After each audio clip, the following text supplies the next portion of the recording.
Have you noticed something strange? The harder you try to start a conversation, the faster it dies. You say, "Hey, how are you?" And within seconds, it's over. You can almost feel the moment slip away. The polite smile, the short answer, the eyes that start looking past you instead of at you. Meanwhile, someone else walks into the same room, says only a few words, and suddenly people lean in. It's not that they're funnier. It's not that they're better looking.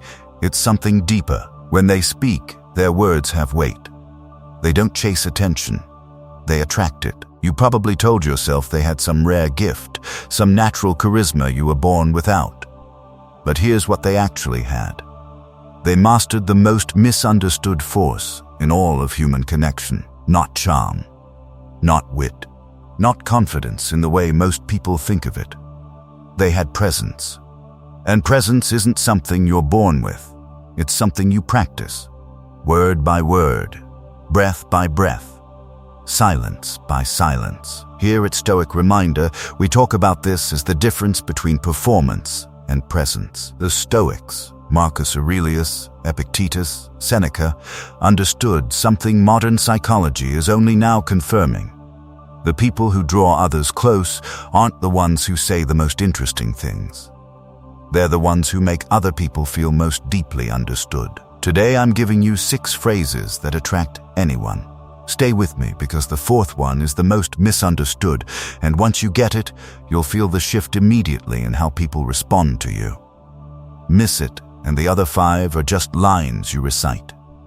And at the end, I'll give you one simple practice that ties all 6 together so it becomes natural, not forced. Let's begin. 1. Tell me more about that. 4 simple words, and they open doors most people never see. Most people hear someone share something and instantly turn it into a competition. "Oh yeah, I did that too. Here's what you should do." Even when the advice is good, the message underneath feels like, "Let me show you I'm smart." The spotlight snaps back to their ego. 2 people taking turns talking at each other, both secretly wondering why they walk away feeling somehow more alone. But when you say, "Tell me more about that," and then you stop talking, you create something rare. Real attention. Not the kind that waits for its turn, but the kind that stays. Marcus Aurelius wrote in his Meditations that one of the things he was most grateful for was learning how to listen carefully to anyone who had something to say. The Emperor of Rome, the most powerful man in the world, considered deep listening a skill worth cultivating. Think about that. When you say, "Tell me more," you shift the other person from their social mask into their real self. Most people spend conversations guarded, performing a version of who they think you want to see. But the moment someone shows genuine curiosity, the mask starts to fall. People don't remember you because you were interesting. They remember you because they felt interesting around you. Follow it with, "What was that like for you?" Not what happened next, but what was it like? That question goes beneath the story and into the soul of it. This is where real human connection lives. 2. I don't know. 3 words almost no one has the courage to say. When someone asks about something you don't understand, your instinct is to pretend, to sound smart, to give a vague answer that could mean anything, but pretense leaks. People feel it. Trust drops. Now imagine someone who calmly says, "I don't know." No apology, no excuses, just clarity. Socrates, whose Stoic philosophy draws deeply from, built his entire legacy on one radical idea: the beginning of real wisdom is knowing what you don't know. He walked into conversations with generals, politicians, and scholars, asking simple, honest questions. And the ones who pretended, who faked certainty, who performed knowledge they didn't have, they were exposed not by Socrates, but by themselves. When you say, "I don't know," without shame, you communicate something rare and powerful. Your identity is not built on appearing smart. You are secure enough not to need the performance, and that security is magnetic. In a world drowning in false confidence, someone who says, "I don't know, but teach me," is a breath of clean air. 2 words, teach me. require genuine humility, and they give the other person something priceless, the feeling of being someone worth learning from. Epictetus said it plainly, it is impossible to learn what you think you already know. Let the not knowing be your doorway, not your shame. 3. That sounds hard. When someone shares pain, a hard week, a relationship fracturing, a failure they're still carrying, your instinct is to fix it, to find the silver lining, to say, here's what I did when that happened to me. You mean well. But what the other person hears is, your pain is a problem to be solved.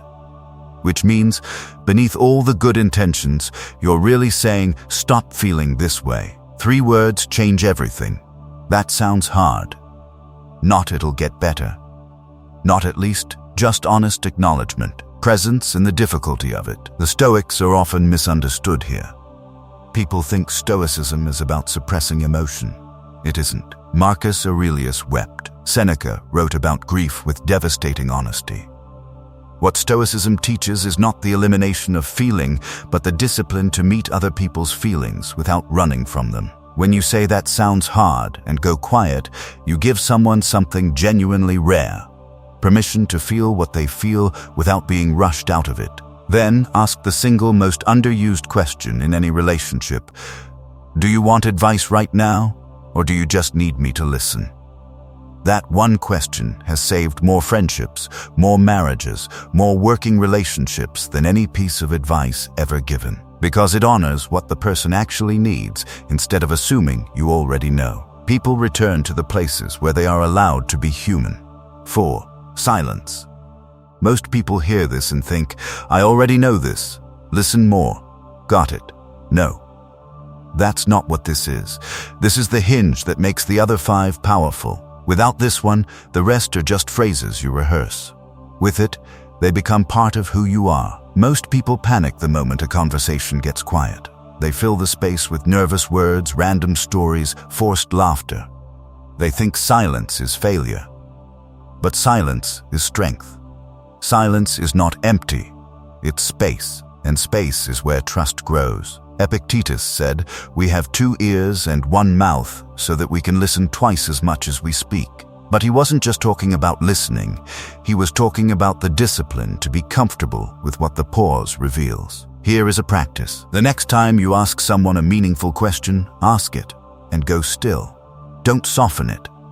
Don't pre-answer it. Count to 3 in your head if you have to. Let them search for the real answer instead of the quick one. What you'll find is extraordinary. People, when given real silence to fill, stop giving the surface answer and start reaching for the real one. They go deeper than they plan to, and in that depth, real connection happens. Your silence tells people, I can handle the truth. I am not in a hurry. You are worth waiting for. That is not emptiness. That is power. 5. I appreciate you. Most people in your life have never heard this said to them directly. Not thanks for the help, not a quick nod, but 3 words spoken with intention, I appreciate you. Thank you is about an action, but I appreciate you is about the person. It says, I see who you are, not just what you did, who you are. And I am glad you exist in my world. Marcus Aurelius, in his private journals, writings he never intended for anyone to read, spent the very first pages listing the people in his life and what he had learned from each of them. He named them. He described their qualities. He recorded his gratitude for their character with quiet, deliberate attention. The most powerful man in the ancient world kept a private record of appreciation for ordinary people. That says everything. Use it sparingly and specifically, not as flattery, as a genuine observation. I appreciate you for always telling me the truth, even when it's hard to hear. Specificity is what separates real recognition from empty praise. In a world that measures people by their output, being the one who recognizes their soul makes you unforgettable. 6. No. The hardest word to say. And the most freeing. People ask for your time, your energy, your attention. And most people say yes, out of guilt, habit, or fear of disappointing others. They say yes quickly, then pay for it later with resentment. A commitment they didn't want, a favor that drained them, and a quiet no said to themselves that slowly erodes their life. But every time you say yes to what doesn't matter, you're quietly saying no to what does. Your peace, your focus, your growth. Epictetus was uncompromising on this. First, say to yourself what you would be. Then, do what you have to do. You cannot build a life aligned with your values if you surrender your time to everyone who asks for it. A clear, calm no communicates something that impresses at a level far deeper than agreeableness ever can. It says, I know what I am. I am not shaped by your expectations of me. Say it without a speech. No, I can't commit to that. No apology. No long explanation. The length of your explanation tells people how guilty you feel, and guilt is what they'll use next time. When your no is real, your yes becomes sacred. The right people don't need you available at all times. They need you to be real. And the people who leave when you say no, they weren't there for you. They were there for what you could give them. Let them go. These aren't techniques. They're not scripts. They are a philosophy of presence. Tell me more is curiosity without ego. I don't know is honesty without shame. That sounds hard is strength that bends without breaking. Silence is confidence that needs no noise to prove itself. I appreciate you is the rare practice of seeing people for who they are, and no is the courage to protect what matters. The Stoics believed that how you speak is how you think, and how you think is who you are becoming. Every conversation is a small act of character. Before your next conversation today, take one slow breath and ask yourself, am I trying to be liked, or am I trying to be present? That question is a Stoic reset. It pulls you out of performance and back into character. Now take one phrase from today, just one. Write it somewhere you'll see it. Use it once, because real change doesn't happen in a flood of information. It happens in one practiced moment, repeated until it becomes natural, until it becomes you. If this resonated with you, subscribe to Stoic Reminder. Every video here is built on one purpose, to give you the ancient wisdom that actually changes how you live. Like this, if it added something to your day. Go say less, mean more, and let who you are do the work.